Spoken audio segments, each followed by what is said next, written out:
કેમ છો? મજામાં? रोम रोम भाइयों। બસ મજા મજા. આવો આવો, બેસો બેસો. क्या बात कर रहे रे बाबा? અરે ના ના, આજે બેસવાનું મારી જોડે જરાય ટાઈમ નથી. તમે મને આજે તારીખ આપી હતી ને બ્લાઉઝની, લાવો હું લેતી જાઉં. ના ના, બ્લાઉઝ તો રેડી જ છે, આપી દો. હો, હાલો તમારું બ્લાઉઝ રેડી. સરસ, લો આ બ્લાઉઝ થઈ ગયો ને. કાલે મારે પહેરવાનું હતું. અને કેટલા રૂપિયા દેવાના બ્લાઉઝના? હવે સગા થાય છે, પહેલી જ ગાય પૈસા માગી લઈશ ને તો ખરાબ લાગશે, એટલે બીજી વાર હે ને માગી લઈશ, પહેલી વાર ના પાડ દઉં. ના ના, અત્યારે તમારા બ્લાઉઝ ના કઈ તમારા થોડાક મારે લેવાના હોય બ્લાઉઝ ના. કઈ વાંધો નહીં, પૈસા લીધા હોત ને તો મને થોડુંક સારું લાગે. કઈ વાંધો નહીં, આવજો.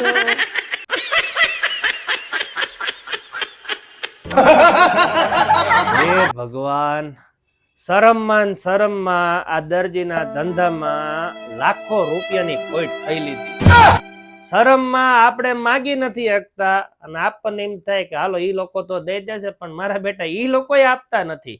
હગા વાલા સંબંધી મિત્રો એટલો બધો સંબંધનો ગેરલાભ ઉઠાવે છે ને, મને લાગે છે કે મારે ક્યાંક કારીગરીએ લાગી જવું પડશે ને હાથકામ કરવા બેસી જવું પડશે. મશીન રહેશે નહીં મારા વાલીડાઓ. તમારે આવા અનુભવ તો થતા હશે, કોમેન્ટ જરૂર કરજો.